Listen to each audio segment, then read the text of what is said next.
안녕하세요. 특허법 1차 객관식 강의 개강합니다. 특허법 같은 경우는 문제풀이 강의가 총 3가지 종류가 있습니다. 첫 번째가 OX 강의, 두 번째가 기출문제 강의, 세 번째가 본 강의, 객관식 강의. OX 강의에서는 최신 기출문제와 주요 지문 위주로 잡아드리고요. 기출문제 풀이 강의에서는 아주 과거 기출문제만 다뤄드립니다. 이 강의마다 내용이 겹치면 안 되기 때문에 그래서 기출 강의 들으신 분들은 아시겠지만 40몇 회에서 중요한 내용들을 다뤄드렸었는데 문제 질만 놓고 보면 그게 훨씬 좋거든요. 최근 기출문제보다 그 40몇 회의 기출문제가 질적으로 훨씬 더 좋은 것들이 많았습니다. 그거를 일부러 기출문제 풀이 강의에서 연습을 해왔었고요.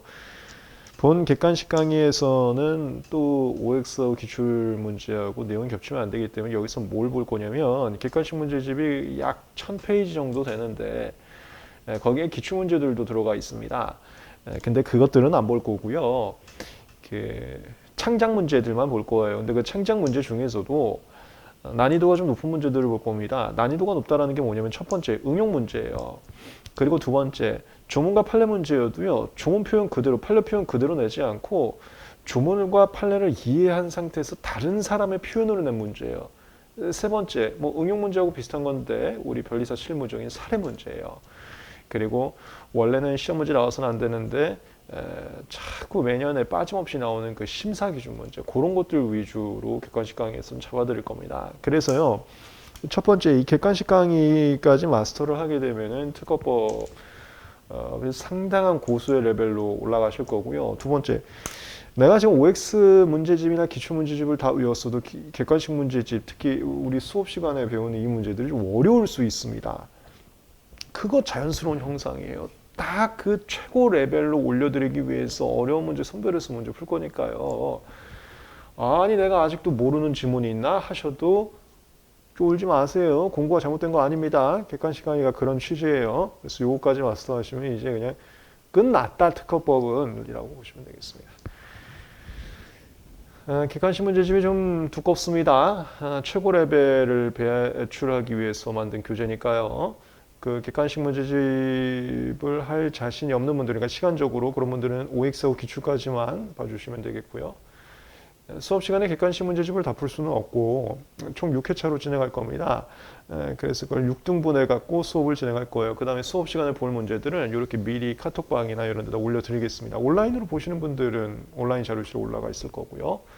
예습이 필요하시면 이 자료 먼저 풀어오시고 그 다음에 난 더 많이 보고 싶다 하시면은 객관식 문제집을 6등분 하셔갖고 6분의 1씩 풀어오시면 되세요. 수업 나가겠습니다.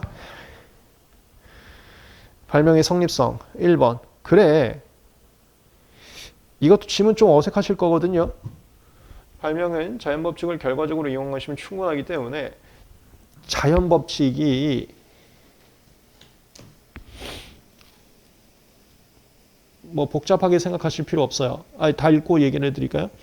자연법칙을 결과적으로 이용한 것이면 충분하기 때문에 발명자가 그 법칙에 대해서 정확하고 완전한 인식을 가질 필요는 없다가 한 번도 못 보셨을 거예요. 이걸 보신 분들은 뭐 대단하신 분들이고 공부를 객관식 문제집은 뭐 작년에도 보신 분들이고 이런 거 위주로 볼 겁니다. 객관식 강의에서는 이게 발명에 대해서 조문 표현과 판례 표현을 그대로 한 게 아니고요. 그걸 이해해 갖고 출제자의 표현으로 바꿔놓은 거예요.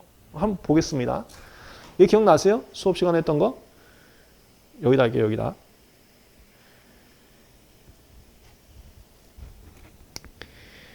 발명이라는 것은 어이구. 여러분들 추석 끝나고 공부 잘하고 계시죠? 느슨해지면 안 되고요. 지금 힘냅시다.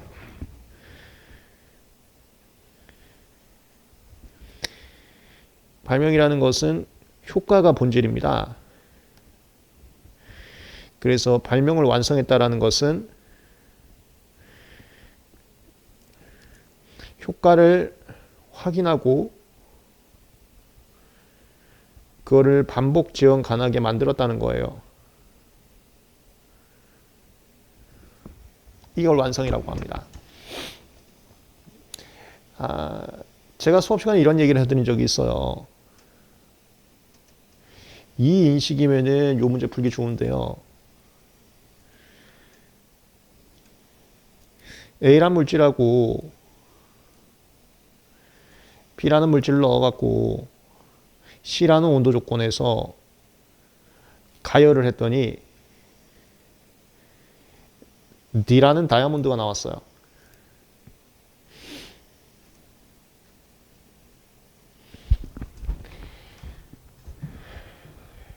그럼 이 뭐냐면은 D라는 다이아몬드를 제조하는 방법에 관한 발명이라고 해요. 효과는 D라는 다이아몬드를 제조할 수 있다고요. 완성이라는 것은 A하고 B하고 C 온도를 넣었더니 계속 D가 만들어져요. 뭐 불순물 나오지 않아요. 항상 재현성 있게 D가 만들어집니다. 그리고 D가 만들어지는 걸 확인했어요. 그걸 이제 완성했다. 제법 발명을 완성했다고 하죠. 이게 그 공대에서 하는 거고요. 공대에서는 어떤 물질과 어떤 물질을 어떤 조건에서 넣어갖고 돈 되는 거 만들려면 그냥 그게 공대. 그 다음에 이게 도대체 왜 만들어졌지? 이거 알파벳 맞나요? 갑자기 단기 기억 상실 걸리는데. 우리 화학이나 유기화학이나 약학하신 분들 있죠. 거기서 하는 게 유기화학 있잖아요. 유기합성, 유기화학 요런 과목들. 거기서 하는 게 A와 B를 C 온도 조건을 넣으면 어떤 리액션이 일어나갖고 D가 만들어진다. 그 스킴을 공부하지 않습니까? 뭐 넣고 뭐 넣으면 어떤 리액션 반응들 주구장창 외워갖고 그건 이제 이과대에서 한다.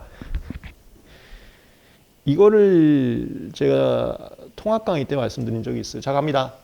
특허는 여기까지만 하시면 돼요. 무슨 소리냐면 특허는 이거 효과 있죠? 이거 중요하고요. 그 다음에 반복 재현 가능하게 하는 얘네들 뭐라 그래요? D라는 다이아몬드가 나올 수 있게 반복 재현 가능하게 하는 그 원인 뭐라 그래 얘네들?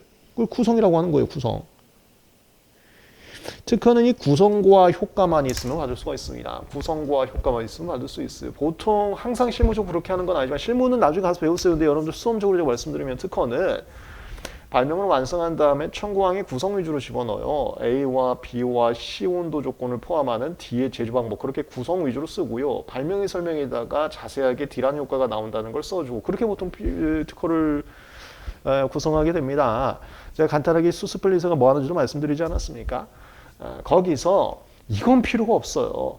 우리가 특허를 만들 때 도대체 A와 B를 C 온도 조건에서 했더니 어떤 리액션이 일어나갖고 D가 만들어지는 거지. 그 반응식은 어떻게 될까? 이 연구까지는 필요가 없습니다. 그냥 A와 B와 C 온도를 넣으면 재현성 있게 D가 나온다. 여기까지만 밝히면 돼요. 자, 여기까지. 이 일반적 개념을 통합 강의에서 제가 지나가면서 썰로 풀어드렸어요. 통합 강의 때 썰로 풀어드리는 거 생각보다 굉장히 많았죠. 그게 이런 거 응용 문제에 도움 되시라고 한 거였습니다. 그리고 2차 답안지 쓰는데 도움 되시라고 한 거고요. 썰 많이 풀어드렸었는데 그게 이렇게 푸는 거예요. 수업 시간에 대충 한 30% 기억나면 된다고 하지 않았습니까? 그 썰을 바탕으로 이제 이런 응용 문제들은 여러분들 처음 본 문장입니다. 그러니까 배웠던 내용으로 접근해서 푸는 겁니다. 이게 풀리는지 보라고.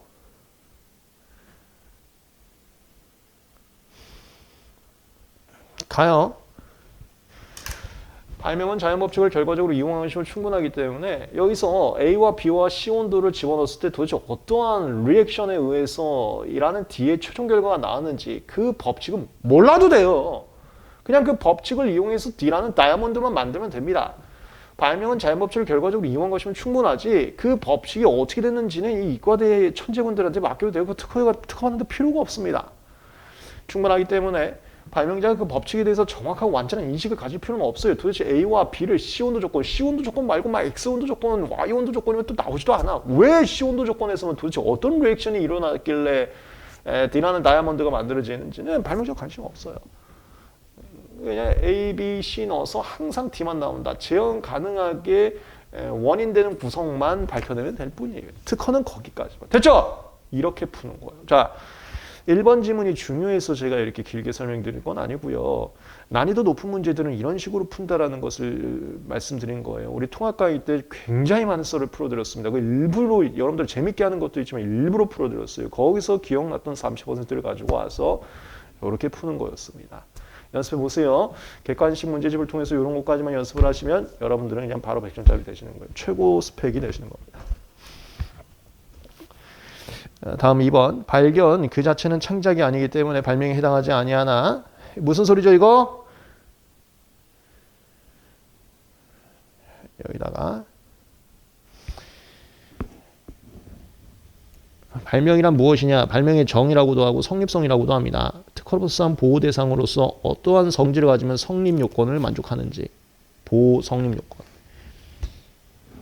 이거 매핑화 다 해드렸습니다. 매핑화 자료 다시 한번 보세요. 자연법칙 이용한 기술적 사상의 창작으로서 고도할 것. 매핑화 기억나시죠? 고도는 시험 문제 나올 거 없어요. 창작도 시험 문제 거의 나올 게 없습니다. 창작도 거의 나올 게 없는데 이거 봐봐. 단순 발견은 창작물이 아니에요.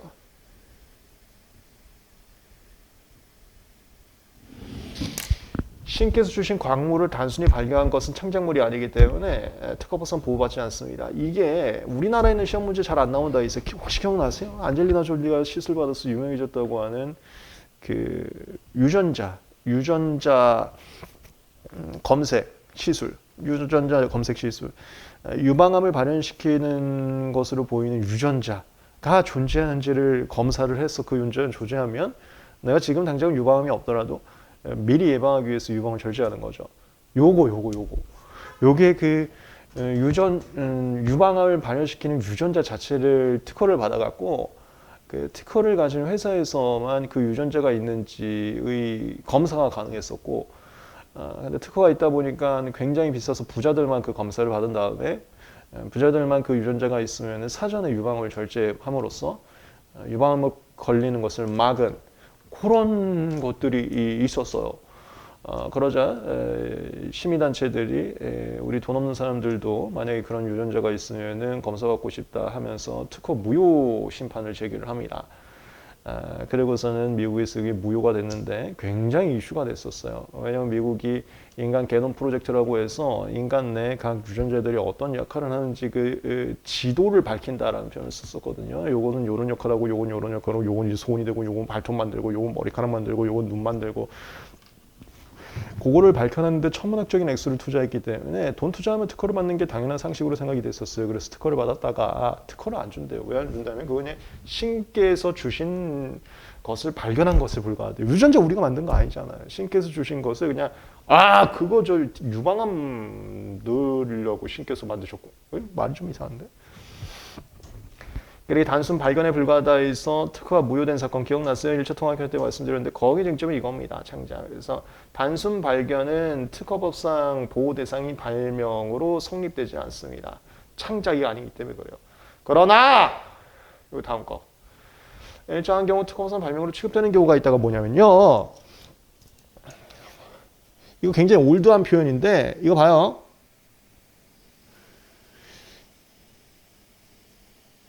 자연법칙을 신께서 주신 거라고 생각하시면 됩니다.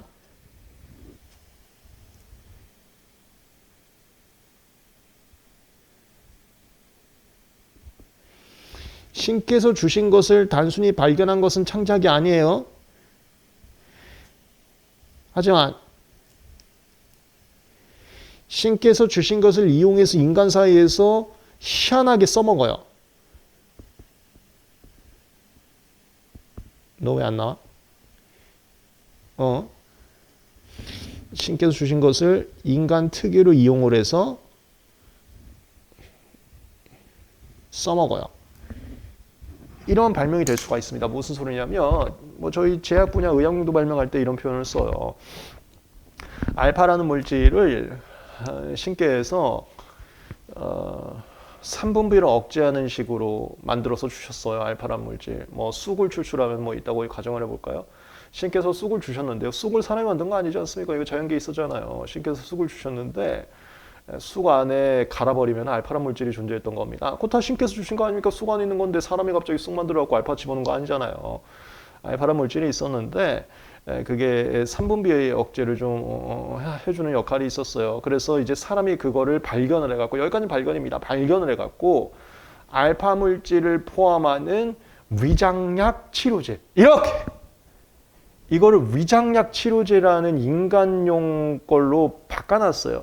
여기를 창작적 요소를 인정해 줬어요. 신께서 주신 거 그대로 안 썼잖아요. 신께서 주신 거 그대로 안 쓰고 살짝 바꿔놓지 않았습니까? 그걸 이렇게 표현해요. 일정한 경우가 신께서 주신 걸 발견한 다음에 그 발견한 것을 이용해서 살짝 변형시켜 놓으면, 일정한 경우 그렇게 살짝 변형시켜 놓으면 특허법상 발명으로 취급되는 경우가 될 수 있습니다. 그건 창작으로 인정될 수가 있어요. 이렇게. 자, 1번, 2번은 다시 말씀드립니다. 지문 자체가 중요한 거 아니에요. 어떻게 푸는지를 연습시켜드리려고 꽤 많은 시간을 투자했습니다. 어려운 문제 나오면 이렇게 푸는 거고요. 그 근간이 되는 것은 전부 다 통합 강의에서 말씀드렸던 이 썰들입니다. 썰을 바탕으로 풀어보세요. 썰을 바탕으로 풀어보세요. 그리고 솔직히 시험장 가서 이런 응용을 하기는 좀 힘들죠. 그러니까 고수분들은 이거 객관식 볼 거 아닙니까? 보면서 외워야 되고요. 이거라도 더 외워놓으면 시험장은 더 익숙하게 되겠죠. 근데 만약에 못 외웠어도 시험장에서 처음 보는 응용 지문이 나오면 이렇게 푼다는 것도 같이 말씀드립니다. 참고해서 연습해 보세요. 복습하시면서. 물론 수업을 들었기 때문에 이제는 이 지문 자체가 익숙해졌겠지만 그래도 이 방법들도 같이 보시면서 하나하나 분석해 주세요. 3번. 완성된 발명이랑 끝났어요. 우리 OX 문제나 기출문제에서도 말씀드렸지만 시험장 갈 준비가 됐다라는 것은 전제조건 읽자마자 뒤가 예측이 됐을 때예요. 전제조건 무슨 경우 무슨 떨어도 무슨 때 이런 거 읽자마자 뒤는 어떤 문제 나오겠다 예측이 되면 이제 시험장 가셔도 되는 겁니다. 이건 지금 무슨 면도 아니죠. 근데 완성된 발명이랑 읽자마자 끝나야 돼요. 쟁점이 하나밖에 없어요. 이거 제가 판례 말씀드리면서도 했었는데 완성된 발명이란 이거예요. 아까 다 얘기했다. 효과가 반복 지연 가능한 것을 확인해야 완성이라고 합니다. 그거 기억나세요? 하나하나 썰 풀었던 게 이렇게 이용되는 거 지금 깨닫고 계시죠? 통합 강의 때 아이스 아메리카노 마시면 키 큰다는 거 예시 드렸었습니다. 제가 아이스 아메리카노 마실 때 키 컸던 거예요. 근데 저 사람한테 아이스 아메리카노 줬더니 키가 안 커요, 저 사람. 왜 그런 거 봤더니 아이스 아메리카노에 감마라는 성분이 키 크는 성분이었는데 제가 마시던 아이스 아메리카노에 항상 우연의 일치로 감마 성분이 있었던 거죠. 그래서 제가 마신 아메리카노에 의해서는 저는 키가 큰 거예요. 근데 저분한테 드린 아메리카노에는 또 감마 성분이 없게 커피가 만들어진 겁니다. 저분은 안 큰 거죠. 이게 미완성이에요. 누구는 컸다 누구는 안 컸다가 감마가 키 크는 건데 감마를 파악하지 못하고 그냥 커피가 키 크는 거라고 그렇게 잘못한 거. 이걸 미완성 상태라고 합니다.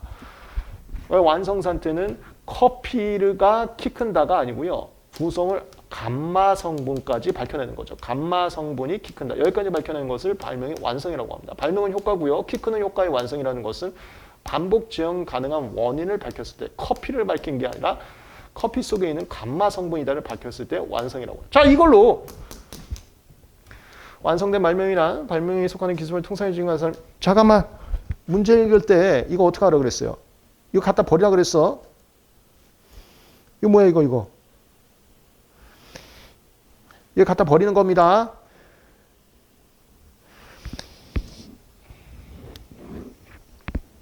자, 29조 1항 본문. 발명 성립성 요걸로 취급하는데요. 발명의 성립성 중에서 지금 완성 발명이란 쟁점하고 있죠. 완성 발명이라는 것은 효과의 반복 지연 가능한 발명을 말하는 겁니다. 이거 어느 쟁점이야? 여기 쟁점이에요. 기술적 사상 쟁점입니다. 기술적 사상이 아닌 게 이게 있었잖아. 기능. 하는 사람마다 효과가 달라. 그 다음 미완성. 나는 효과가 맨날 나오는데 저 사람 맨날 안 나와. 지금 문제는 이 미완성 얘기예요. 어떠한 특허 출원했을 때 걔가 미완성인지 완성인지 어떻게 판단해요? 발명자가 효과 반복 지연을 확인했는지를 보는 건데 발명자 머릿속에 뭐가 있는지 모른다 그랬어요. 판례 강의 때 다 말씀드린 거 기억나죠? 발명자 머릿속에 명도 기재만 있는 줄 알아요. 그리고 우리 특허업계에서는 어떤 기재에 국한하지 않습니다. 이거 되게 많이 연습했죠. 2차 시험도 맨날 시험 문제 나옵니다. 자, 이거 또 강조드릴게요. 이거 안 돼 있으면은 가끔 가다가 판례의 중요성을 무시하고 판례 그렇게 쉬운데도 판례의 중요성을 무시하고 1차에서 찍어서 합격하신 분들이 2차 가서 망하는 거 진짜 많이 봤습니다. 여러분들 그 특허는요. 제가 얼마 전에 입문자 설명회에서도 말씀드렸는데 1차로 끝나는 게 아닙니다. 2차까지 가셔야 돼요. 그래서 판례 쉽지만 쉽다고 그냥 대충 거리시면 안 돼요. 그 쉽기 때문에 대충 찍어서 잘못 알고 있는데 찍어서 맞출 수도 있어요. 판례는. 근데 그렇게 하시면 2차 완전히 망합니다. 저 정말 많이 봤어요. 정확하게 해주셔야 됩니다. 정확하게 하더라도 이거 노력이 별로 들지도 않아요. 제가 굉장히 많이 썰 풀어드렸고 대부분의 사건들이 또 제 사건이니까 쉽게 설명을 해드렸죠. 명도 기재와 출원식 규상식을 집어넣습니다.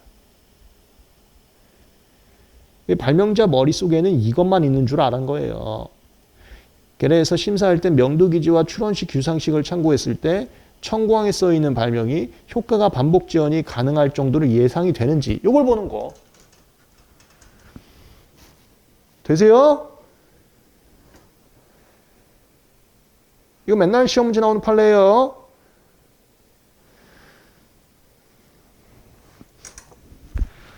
발명에 속한 기술 통상이지.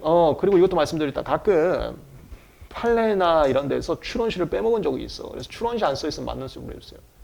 이게 출원시 아니고 뭐 출원공개시 심사시 하면 틀린지 뭐. 안 써있으면 맞는지 뭐. 써있으면 출원시면 맞는지 뭐. 출원시 말고 출원공개시 심사시 이상한 거 써있으면 틀린지 뭐. 이제 아무것도 안 써있는데 이건 맞는 질문을 해주셔요. 기출문제 항상 그런 식으로 나왔거든요. 통상에 관한 사람이 반복 실시할 수 있고 목적하는 기술 효과의 달성 가능성을 예상할 수 있을 정도로 이게 효과가 반복 지연된다는 거예요. 그거 감마 마시면은 감마 성분 마시면 계속 키가 크겠네 라고 알 수 있을 정도로 명수 기재하라는 거죠. 예상할 수 있어요. 내가 감마 안 먹었어. 근데 그 명수서 보고 감마 마시면 키 크겠네. 예상할 수 있어요. 나는 안 마셨으니까 효과가 확인되지는 않았어요. 기재 보고, 출원 규상식 보고, 크겠구만. 거기 임상 데이터도 다 있어서 1번 사람 먹였더니 키 컸다고, 2번 사람 먹였더니 키 컸다고. 그러면 크겠구만. 임상 데이터 먹고 충분히 예상 가능하구만. 이 정도. 이걸 발명 완성이라고 합니다. 발명자는 키 큰 걸 확인해야지 임상적으로. 근데 심사관님께서 발명이 완성된지를 심사할 때는 심사원이 실험을 어떻게 해? 심사원님 효과 확인이 불가하지. 실험할 수 없으니까. 심사관님은 발명자가 명도 기재와 출원식 규상식 머릿속에 있다는 걸로 전제한 상태에서 명도 기재와 출원식 규상식에 의했을 때 거기 임상식 데이터가 충분히 한 100명 정도의 사람이 있으니까 그리고 100명이 좀 다 컸다고 하니까 그거는 키 크겠구만. 충분히 키 클 가능성이 있겠구만. 정도 되는 완성 발명이라고. 이해되시죠? 이거 문장이. 요 정도만 이해하실 정도로만 판례 복습하시면 돼. 근데 제가 지금 설명을 하다 보니까 길어졌지. 얘 0.1초거든요. 제 수업 자료 필기만 보시면 그 정도까지만 해주세요. 그래야 2차 갈 수 있습니다. 그 다음에 여기는 지금 한마디가 빠져있는데 발명에 속한 통상에 지은 사람이 이건 제가 출원식 규상식에서 그럼 하나 더 있어야 되잖아. 사람이 여기 하나 더 명도 기재를 보고서 명도 기재를 보고 반복 실시 재원 가능하게 여기 한마디 빠졌는데 객관식에서는 뭐가 빠진 건 보통 맞는 지문 나오더라고요. 이거는 객관식 문제 여러 번 풀어주셔야 돼요. 간간히 말씀드렸지만 공부 잘하시는 분일수록 1차 객관식 문제 풀면 다 틀렸다고 생각하시거든요. 이것도 여기 빠져있는데 이것도 여기 빠져있는데 이것도 요 전제조건 중요한 건데 이게 빠져있는데 하면서 다 틀렸다고 생각하세요. 근데 시험 자체가 그렇게 완벽하게 출제가 되진 않습니다. 그래서 못 빠져있고 못 빠져있는데도 두루뭉실하게 이거 맞는 쪽으로 가고 그런 식으로 출제가 되고 있어서요. 객관식 여러 번 보셔야 됩니다. 그래서 감을 잡아주셔야 됩니다. 요 정도면 그냥 이거 맞다고 취급하는구나 정도를 느껴주셔야 돼요. 그건 한 3회독 이상 하시면 잡혀요. 이거 객관식 문제 3회독 이상 하시면 잡히게 됩니다. 이 말이 빠졌는데 정확하게 이렇게 확인하는 건데 이 명도 기재가 빠졌지만 그리고 여기 출원시가 빠졌지만 그러려니 하면서 이건 맞는 소리. 그 다음 이건 뭐예요 이거 0.1초.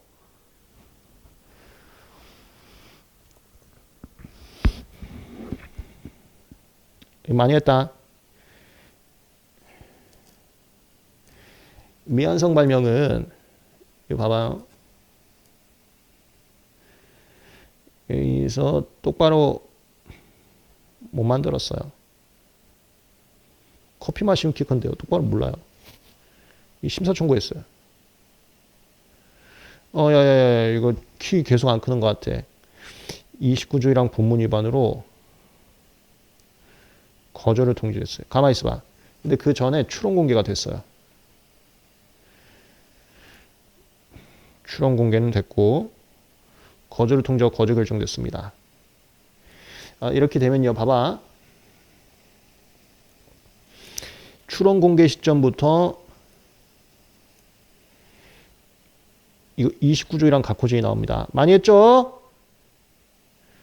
그 다음에 추론부터 추론 공개 전까지가 확선제의잖아. 근데 이거 판례 좀 이상하다고 제가 수업 시간 말씀드렸죠. 미완성 발명 확실히 무조건 안 나오는데 29강 각호지는 나올 수도 있고 요거 2차에서도 많이 하거든요.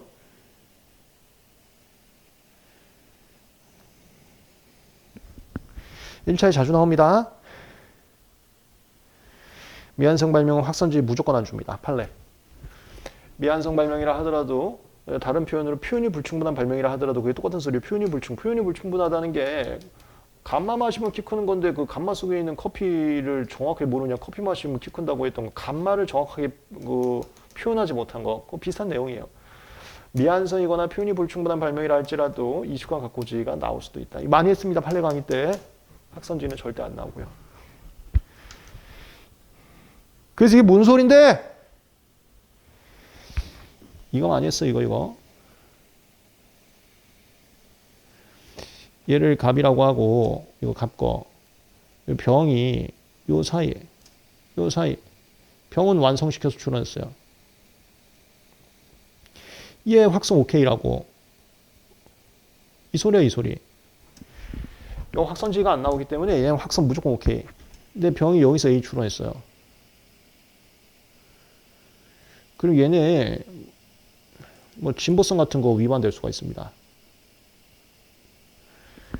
29강 각호지는 나올 수 있기 때문에 얘는 신규성이나 진보성 죽을 수 있고요. 확선지가 안 나오기 때문에 얘는 무조건 확선 오케이예요. 이렇게 가는 거. 이렇게.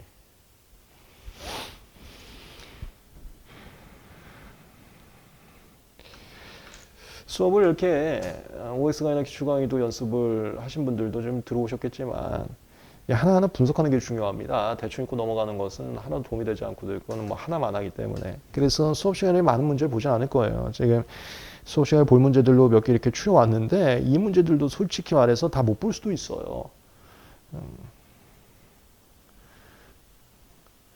자, 하지만 완벽한 분석이 더 중요하기 때문에 시간 내 분석하는 데까지 열심히 한번 봐주세요. 큰 도움 될 겁니다. 나중에 2차까지 아주 큰 도움 되실 거예요. 4번.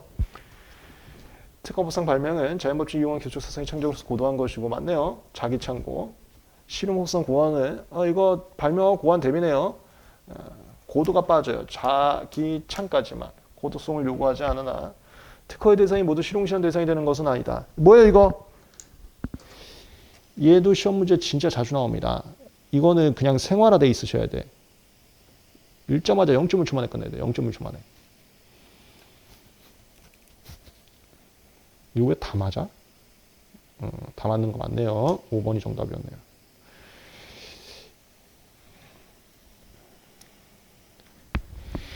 이거 매핑화 필기 기억나시나요?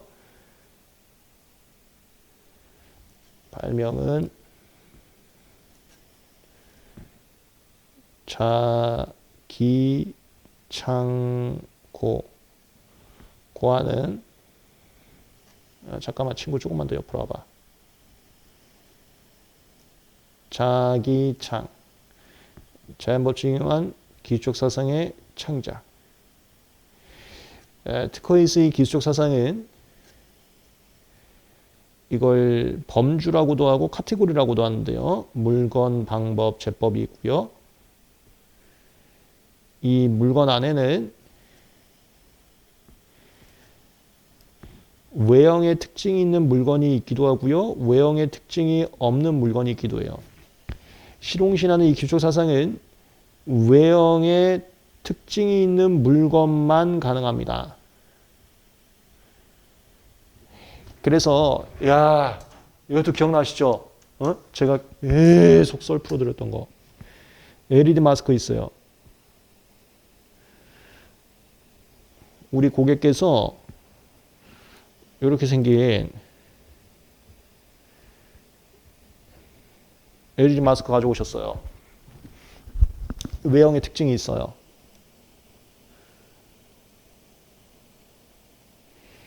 얘 변리사 잘 만나면 변리사 잘 만나 그럼 특허 받는 거고요.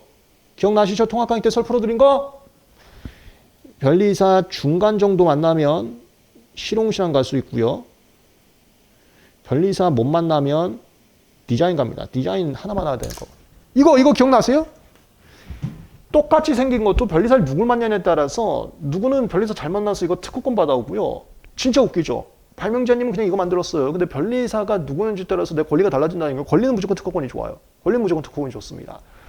변리사 잘 만나면 특허권 받고요. 변리사 중간적으로 만나면 실용실현 받고요. 변리사 못 만나면 디자인권 받아요. 실용실현권이 디자인권보다 존속 기간 짧지만 무조건 실용실현이 더 좋습니다. 디자인권이 있으나만 하거든요. 이것도 썰 많이 풀어드렸습니다. 이거. 그래서요, 봐봐. LED 마스크야. 외형의 특징 있는 물건이야. 그러면 특허로도 받을 수 있는 거면 당연히 실용실현도 받을 수 있습니다. 변리사 잘 만난 사람 특허 받는 거고요. 변리사 못 만난 사람은 특허를 못 받아요. 실용실현 받는 거예요. 그게 이거. 외형의 특징 있는 물건 중에서 특허의 대상이라면 모두 실용실현 대상이 돼요. 그래서 변리사 잘 만나면 특허 받는 건데 변리사 못 만나면 특허 받을 수 있음에도 불구하고 실용실현 가서 받아오는 거죠. 용자는 특허 받고 쫄보는 실용실현 간다 이런 표현도 써드렸죠. 그게 이거라니까. 근데 얘는 다르지. 외형의 특징 없는 물건이나 방법이나 제법은 실용실현 아예 될 수가 없잖아요. 특허의 대상 중 외형의 특징 없는 물건이나 방법이나 제법은 실용실현 대상 무조건 안 되고요. 구분되시죠? 이렇게 되는 거 시험 문제 잘 나와요. 구분하실 줄 있죠? 여기 특허 대상 중에 얘네들은 실용실현 대상은 무조건 안 되고 이거는 변리사 잘 만나냐 못 만나냐하고 상관이 없어요. 이건 무조건 어떤 변리사를 만나던 변리사마다 다 특허 제한할 거예요. 실용실현 디자인을 할 수가 없으니까. 그래서 이 친구들은 이거는 변리사를 잘 만나건 못 만나건 이것도 그냥 여기다 써놓을까요? 나중에 필기 보고 저 필기 뭐예요? 그럴 수도 있으니까. 이거는 변리사를 잘 만나건 중간 만나건 못 만나건 어떤 변리사건 다 특허 얘기만 해요. 왜냐면 이거는 변리사 잘 만나고 못 만나면 자시고 잘 할 게 아니라 얘는 실용실현 대상 자체가 안 되니까요. 디자인 대상 자체가 안 되니까요. 그러니 변리사 합격한 사람이라면 누구든지 특허 제한을 하죠. 그런 느낌. 5번 추론 발명이 자연법칙 이용한 것이 아닐 때에는 29조란 본문 위반으로 취급을 하고요. 여기서 추론 발명이 자연법칙 이용한 것이 여부는 총괄 가수 아니. 이것도 많이 했다. 여기다 할까요? 여기다 할까요? 컴퓨터 관련 발명. 요 자연법칙 이용 여부에서 주요 쟁점이 컴퓨터 관련 발명이 있었습니다.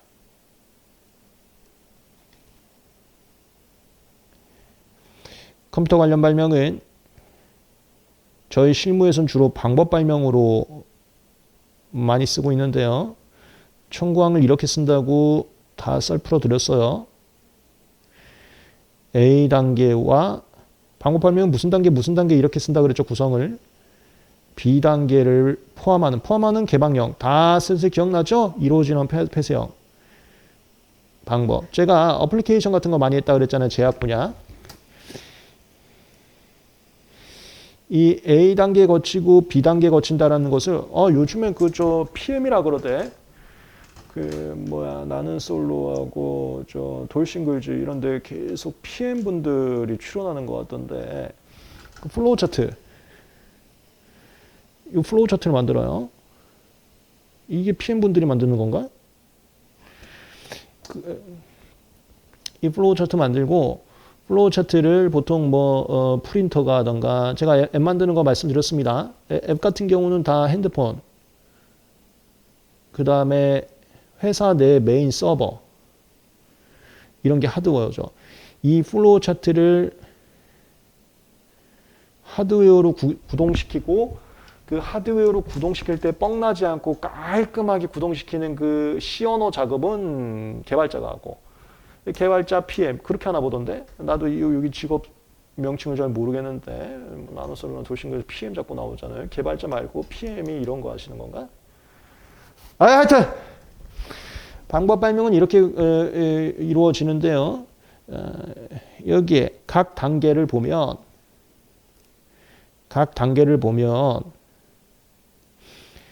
플로우 차트와 하드웨어로 구성됩니다. 앱 같은 거는 사용자가 저예요. 유저예요. 사용자가 자신의 단말기가 핸드폰입니다. 단말기에서 자신이 복용 중인 의약품의 정보를 입력하는 단계. 이렇게. 그게 A단계. 보시면 의약품의 복용 정보를 입력한다. 그게 플로우 차트고요. 그 다음에 어디다 입력해? 핸드폰에다 입력한다. 그게 하드웨어라고. 그래서 컴퓨터 관련 발명의 구성을 보면 플로우 차트와 하드웨어로 이루어져 있는데요. 이 중에서 이 플로우 차트는 인위 법칙입니다. 그리고 하드웨어 같은 걸 우리가 자연 법칙이라고 그러거든요. 신께서 주신 광물로 만든 걸 자연 법칙이라고 그래요. 각 구성에 인위 법칙과 자연 법칙이 다 들어가 있어요. 이랬을 때 얘 성립성 어떻게 할 거냐? 기억나시죠? 이거 2차도 되게 중요하니까 논리 잘 알고 있어야 돼요. 청구항 전체로 판단한다. 청구항 전체로. 일부 구성에 A 구성이나 B 구성 중 일부 구성에 플로우 차트라는 인위 법칙이 있다 하더라도, 일부 구성에 인위 법칙이 있다 하더라도, 일부 구성에 자연 법칙을 이용하지 않은 것이 있다 하더라도 청구항 전체로서 자연 법칙을 이용했다고 볼 수 있으면은 성립성을 인정할 거고, 전체로서 이용했다라 함은 이거 소정하의 구실.